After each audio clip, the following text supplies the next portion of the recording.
పిలువనటువంటి గిరిజన రైతులని, దళిత బిడ్డల్ని వందల మంది పోలీసులు విపరీతంగా కొట్టి పోలీస్ స్టేషన్లకు తీసుకుపోయి థర్డ్ డిగ్రీ ప్రయోగించి జైళ్ల పాలు చేసినప్పుడు బాధ్యత కలిగిన ప్రతిపక్ష పార్టీగా, మరీ ముఖ్యంగా బాధ్యత కలిగిన పార్లమెంటు సభ్యురాలుగా డికే అరుణ గారు, Bharatiya Janata party legislative party నాయకులు మహేశ్వర్ రెడ్డి గారు, నేను ఈరోజు ఆ కుటుంబాలకు ఓదార్చడానికి, అండగా ఉండడానికి, భరోసా ఇవ్వడానికి వెళ్తూ ఉంటే అకారణంగా పోలీసులు తేట మమ్మల్ని అరెస్ట్ చేసి ఇవాళ పోలీస్ స్టేషన్లో పెట్టారు.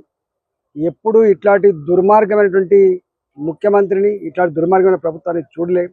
ఇవాళ మరి ఆయనకు ఆదర్శం కేసీఆర్ గారు ఉన్నట్టున్నది. గతంలో చిన్న పిలుపునిచ్చినా కూడా హౌస్ అరెస్ట్ల పేరిట ఆనాడు ప్రజాస్వామ్యాన్ని కాలరాసి నియంతలాగా వివరించినటువంటి వాళ్ళకు ఏ గుణపాఠం దక్కిందో రేపు రేవంత్ రెడ్డి ప్రభుత్వానికి కూడా అదే గుణపాఠం దక్కుతుంది.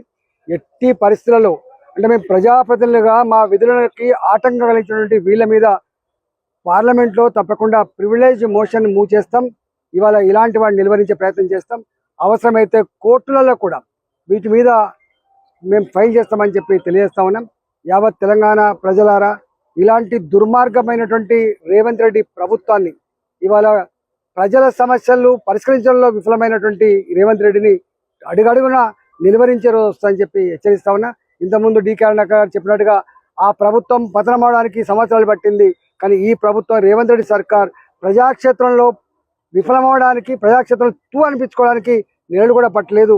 తప్పకుండా ఇలాంటి నియంత్రణతో ప్రభుత్వాన్ని గద్దెదించడానికి ప్రజలు రాబోయే కాలంలో సమాయత్తమవుతారని చెప్పి హెచ్చరిస్తా ఉన్నాం.